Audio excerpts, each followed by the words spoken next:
नमस्कार, एमपी दिन भर आप देख रहे हैं। आपके साथ मैं हूं पुनीत। तो चलिए खबरों की करेंगे शुरुआत और इंदौर से खबर की करेंगे बात। डाका ऑफिस के सामने युवक पर जानलेवा हमला किया गया और युवक के सिर में गोली लगी है। लव ट्रायंगल इसके पीछे वजह बताई गई है जिस पर जानलेवा हमला हुआ। युवती पर भी युवक ने फायर किया था, लेकिन युवती पर हमले के दौरान मिस फायर हो गया। युवक और युवती डाक ऑफिस में ही मौजूद थे। युवक का अस्पताल में इलाज चल रहा है। जीआरपी थाना क्षेत्र का यह पूरा मामला है।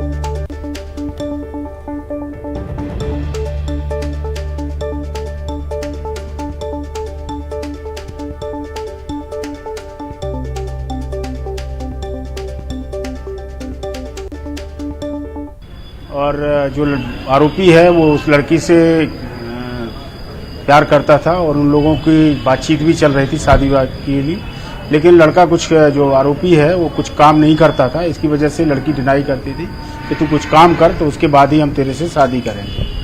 उसी बात को लेके जो आरोपी है राहुल, वो वहाँ उसके कार्यालय पहुँचा था और वहाँ से फिर वो लड़की निकली अपने घर के लिए गौरीनगर जाने के लिए।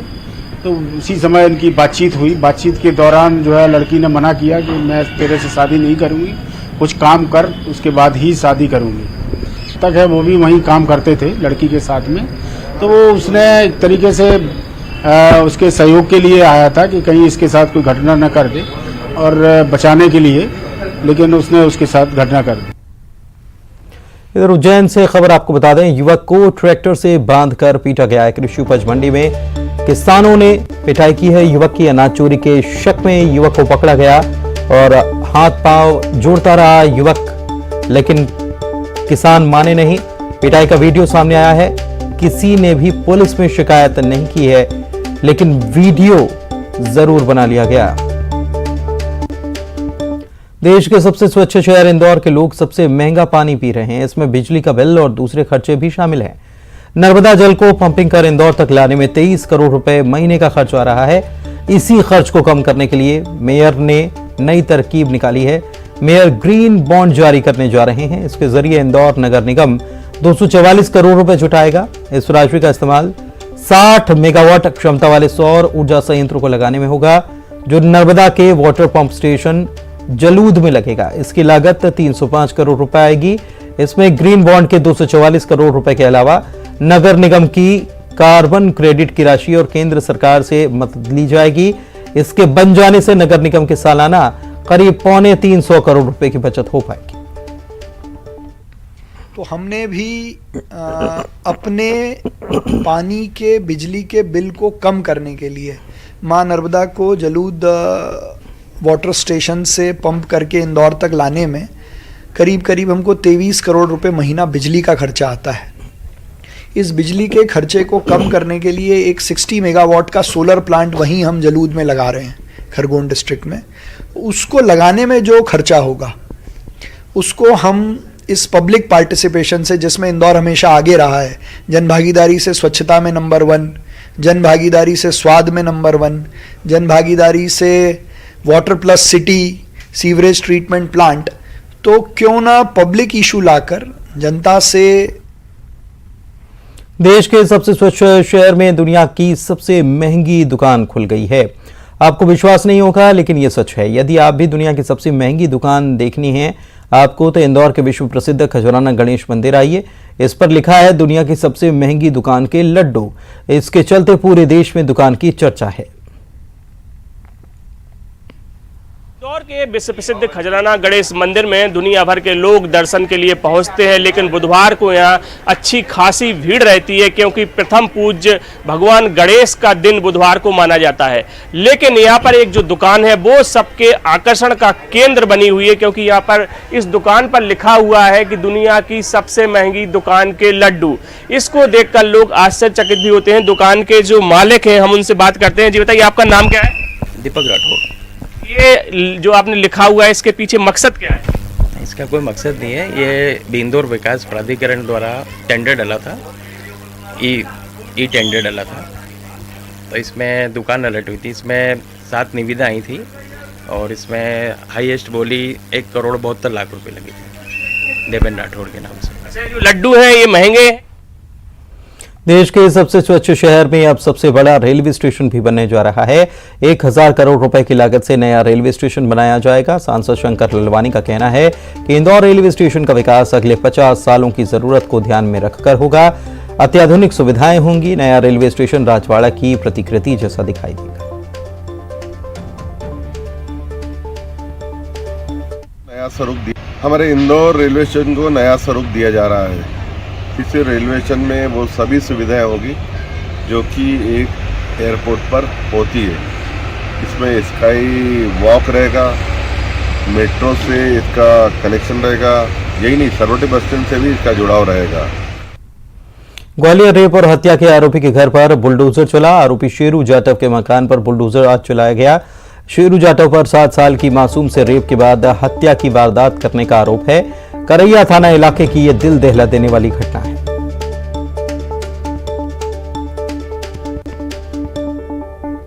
शाजापुर जिले में स्कूल शिक्षा मंत्री इंदर सिंह परमार की विकास यात्रा जारी है। शुजालपुर विधानसभा के चौपड़िया गांव में मंत्री नवनिर्मित पंचायत भवन का लोकार्पण करने पहुंचे, लेकिन यहां घटिया निर्माण से वो नाराज हो गए।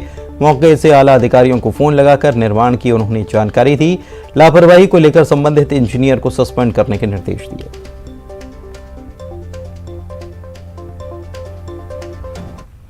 आगामी विधानसभा चुनाव को लेकर बीजेपी कांग्रेस हर तरीके से जनता को लुभाने में जुटे हैं। बीजेपी विकास यात्रा निकाल रही है तो कांग्रेस नेता भी जनता से संपर्क साधने में जुटे हैं। जैसे जैसे चुनाव का वक्त नजदीक आ रहा है, दोनों पार्टियां आगे की रणनीति पर काम कर रही हैं। कांग्रेस ने कहा है कि बीजेपी के पिछले 3 साल की नाकामियों का रिपोर्ट कार्ड वो तैयार करेगी और उसे जनता तक पहुंचाया जाएगा। देखिए, कांग्रेस पार्टी ने हमेशा ने सवाल पूछा कि आपने ये वादे किए जनता से और उसके बाद पूरा नहीं किया। उसके ऊपर शिवराज सरकार और शिवराज जी खुद जो है भागते नज़र आ रहे हैं सवालों से। तो यही विषय है। जैसे शिवराज जी ने एक वादा किया कि हर साल वो 10 लाख लोगों को नौकरियां देंगे, वो वादा कहाँ गया? धरातल के ऊपर कहीं भी नहीं है।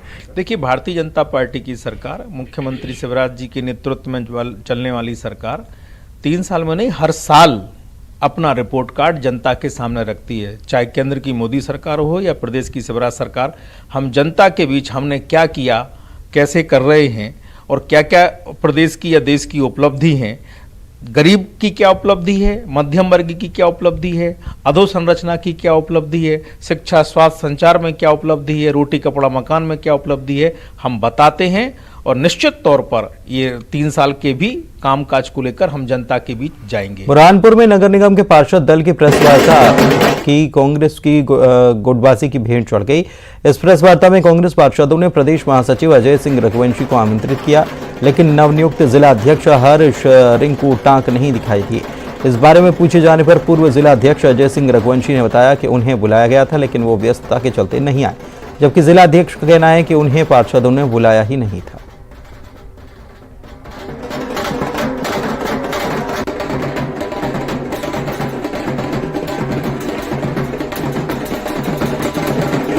उमरिया में जन आक्रोश यात्रा में शामिल होने पहुंचे कमलनाथ ने खुद को हनुमान भक्त बताया और उमरिया के लोगों को भी हनुमान भक्त बताते हुए जिले के हनुमान स्थलों का मंच से नमन किया। कमलनाथ ने जिले के पिछड़ेपन के लिए बीजेपी को दोषी भी बताया।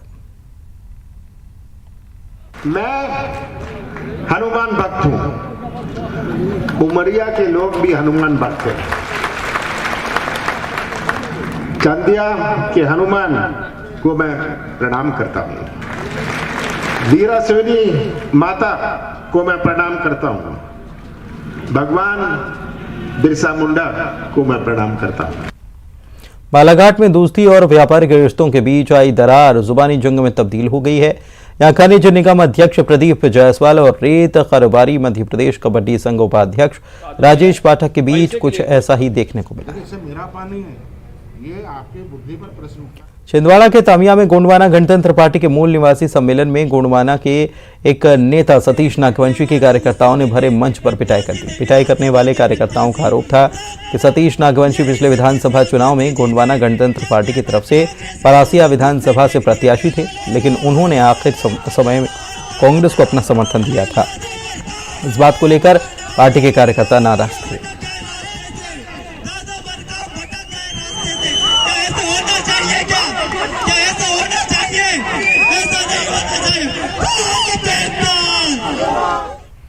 एमपी में शराबबंदी को लेकर एक तरफ पूर्व सीएम उमा भारती ने मोर्चा खोल रखा है तो दूसरी तरफ स्थानीय स्तर पर भी शराब की दुकान का विरोध शुरू हो गया है। जबलपुर के चोरगवा थाने के बिजौरी गांव में महिलाओं ने शराब दुकान के खिलाफ मोर्चा खोला, शराब दुकान को तत्काल बंद करने की मांग उठाई।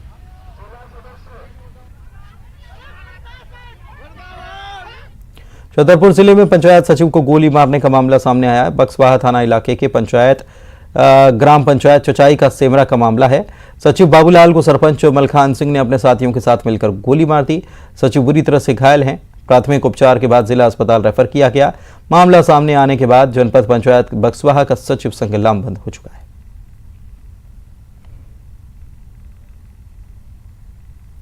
नर्मदापुरम से खबर, जहां पर पिपरिया के सरकारी जयप्रकाश प्राथमिक स्कूल का रिकॉर्ड ही गायब हो गया, लिहाजा बच्चों को काफी परेशानियां उठानी पड़ रही हैं।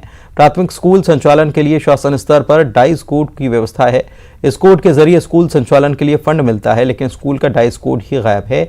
इसकी वजह से शासन से मिलने वाली ग्रांट स्कूल को नहीं मिल पा रही है।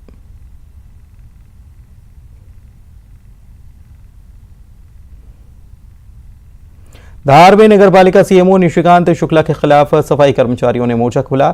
नगरपालिका के घेराव कर हंगामा कर दिया। सफाई कर्मचारियों ने शहर कोतवाली में सीएमओ के खिलाफ आवेदन भी दिया और सीएमओ के खिलाफ गालियां देने और अभद्र भाषा का उपयोग करने के गंभीर आरोप लगाए गए।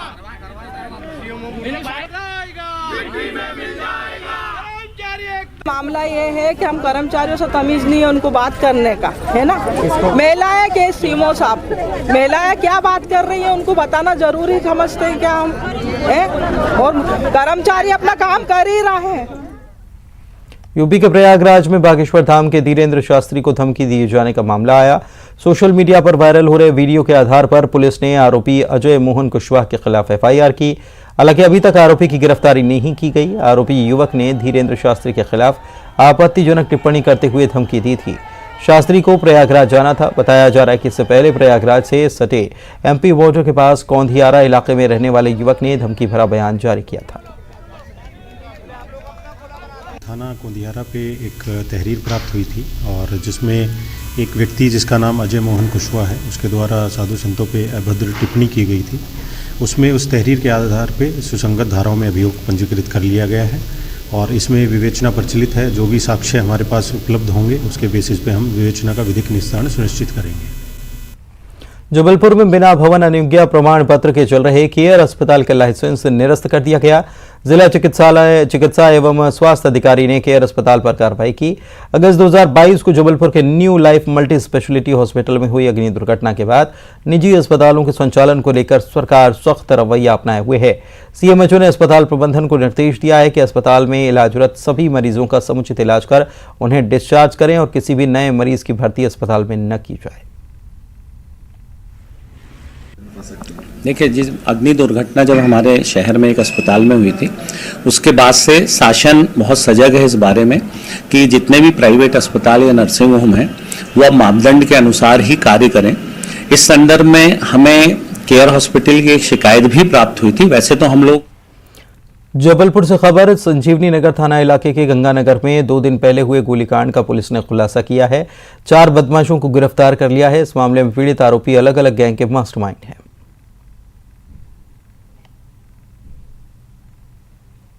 बंदूक से फायर किया गया था एक के घर के सामने, चेतराम पटेल के घर के सामने, और वो कार पे फायरिंग किया गया था। वो फायर इस हिसाब से था कि जो आरोपी हैं और उनकी दुश्मनी चलती है उसके परिवार से, तो एक प्रकार से जान से मारने की नीयत से वो फायर किया गया था। और उसमें जो चेतराम पटेल के लड़के भी बाल बचा है। तो चेतराम पटेल की ओर से एक एफआईआर दर्ज की गई थाना संजीव नगर में धारा 307 आईपीसी की, और ये पहचान की गई सीसीटीवी और चश्मदीद साक्ष्यों के माध्यम से कि ये लोग कौन हैं। तो ये पता चला कि एक बाइक जिसमें गुर्जर लिखा हुआ था उससे आए हैं और इनकी पहचान भी स्थापित हुई। ग्वालियर में बड़ी ठगी का खुलासा हुआ है जिसमें गुजरात की कंपनी ने जमीन के धंधे में इन्वेस्ट कराने के नाम पर 200 से ज्यादा रिटायर्ड फौजियों से करोड़ों रुपए ठग लिए। ठगी के शिकार हुए रिटायर्ड फौजियों ने एसपी को शिकायत की। खास बात यह कि ठगी करने वाली कंपनी के कर्ता धर्ता भी रिटायर्ड फौजी बताए गए। कंपनी ने रिटायर्ड फौजियों से लाखों रुपए इन्वेस्ट कराए और 60 किश्तों में मूलधन से ज्यादा वापस करने का वादा किया। कुछ दिन तक तो रुपए वापस मिलते रहे, लेकिन जब रुपए मिलना बंद हुए तब लोगों के सामने हकीकत सामने आई।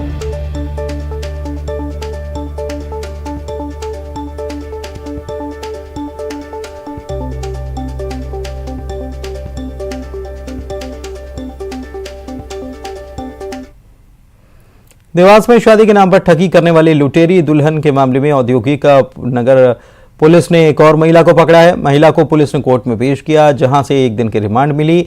2 साल पुराना मामला है, जिसमें एक व्यक्ति के साथ शादी के नाम पर 1.25 लाख रुपए लिए गए थे। वर्ष 2021 में एक मामला हुआ था, जिसमें जो हमारे यहाँ प्रकरण पंजीबद्ध है, इसमें कुल मिला के 6 एक्यूज थे। इन लोगों ने एक महिला की शादी के नाम पर जो है ठगी की थी और 1,25,000 रुपए लेकर यहाँ से। देवास में नकाबपोश 3 बदमाशों ने चाकू की नोक पर युवक को लूट लिया। बदमाशों ने चाकू मारकर उसे घायल भी कर दिया। उपचार जिला अस्पताल में युवक का चल रहा है। जिरवाई में रहने वाला युवक इंदौर जाने के लिए निकला, तभी रास्ते में बाइक से आए 3 नकाबपोश बदमाशों ने उसे रोका। चाकू की नोक पर पर्स और मोबाइल छीन लिया।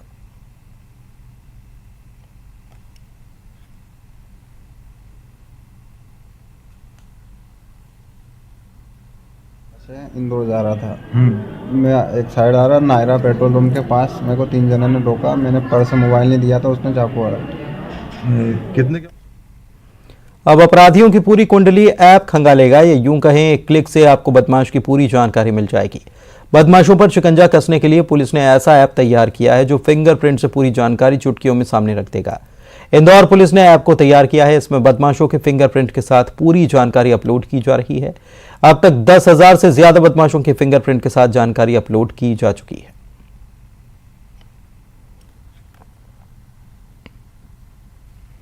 शिक्षक की मौत के मामले में बैतूल पुलिस आरोपों से घिर गई है। पुलिस पर चोरी के कुछ मामलों में पूछताछ के लिए 4 युवकों को बिना किसी वारंट के 8 दिन तक हिरासत में लेकर प्रताड़ित करने का आरोप है, जिसमें पेशे से शिक्षक लल्लू माथनकर की संदिग्ध हालत में मौत हो गई। 2 युवक लापता हैं। मामला काफी इससे गंभीर हो गया है। हंगामे के बाद अब बैतूल विधायक और कांग्रेस ने मामले में सीआईडी से जांच कराने की मांग रखी है। छतरपुर में अवैध शराब का कारोबार करने से मना करने पर युवक की जान पर पनाई। मामला गढ़ी मलेरा थाना इलाके का, जहां पर अवैध शराब के कारोबारियों ने युवक को चाकू मारकर गंभीर रूप से घायल कर दिया। युवक को मरणासन्न हालत में छोड़कर भाग निकले। घायल को स्थानीय लोगों की मदद से जिला अस्पताल ले जाया गया, जहां उसकी हालत गंभीर है। इंदौर के गांधीनगर इलाके में लोगों ने ट्रक ड्राइवर को ट्रक के पास जली हुई हालत में देखा। जल्दी आग देख लोगों ने आग बुझाने की कोशिश की। हालांकि घटना के वक्त ट्रक में आग नहीं लगी, दिखाई नहीं दे रही थी। लोगों ने ट्रक ड्राइवर को एम्बा अस्पताल में भर्ती कराया, जहां उसकी मौत हो गई। आशंका जताई जा रही है कि ट्रक ड्राइवर हरीश ने खुद को ही आग के हवाले कर दिया। इंदौर के लोग हमेशा कुछ अलग कर चर्चा में बने रहते हैं। ऐसा ही नजारा बुधवार को दिखा। शहर में गायों के लिए अनूठा अन्नकूट महोत्सव रखा गया, जिसमें शहर की 5 गौशालाओं की 1100 गायों को तरह तरह के व्यंजन परोसे गए। आयोजन में शहर भर के गो भक्तों ने गो सेवा कर अपना सहयोग दिया। आयोजन में करीब 1100 गायों के लिए पालक, बथुआ, हरा टमाटर, मेथी, गाजर, मूली, धनिया समेत हरे चारे, भूसा और कई प्रकार की सब्जियों के भोग लगाए गए।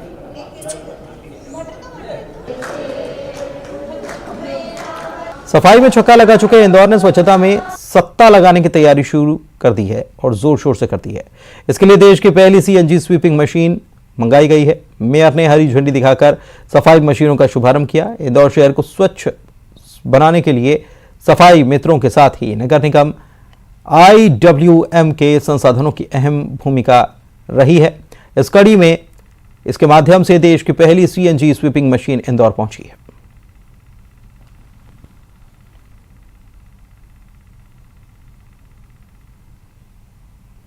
इंदौर के होलकर स्टेडियम में बुधवार से शुरू हुए मध्य प्रदेश और बंगाल के बीच रणजी ट्रॉफी सेमीफाइनल के पहले दिन बंगाल ने 4 विकेट खोकर 307 रन बनाए। बंगाल की ओर से अनुस्तुप मजुमदार और सुदीप कुमार घरमानी ने शानदार बल्लेबाजी की, अपने अपने शतक लगाए। अनुस्तुप मजुमदार ने 120 रन और सुदीप कुमार घरमानी ने 112 रन बनाए। दोनों ने मिलकर तीसरे विकेट के लिए 241 रनों की साझेदारी निभाई। पहले दिन का खेल समाप्त होने के समय मनोज तिवारी नाबाद 5 रन और शाहबाज अहमद नाबाद 6 रन बनाकर क्रीज पर मौजूद थे।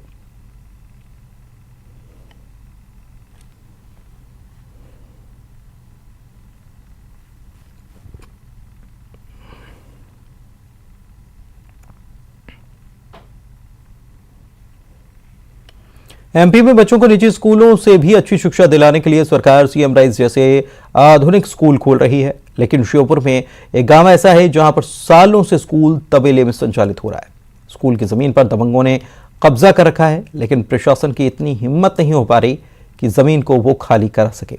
देखिए रिपोर्ट, मुझे दीजिए इजाजत। नमस्कार।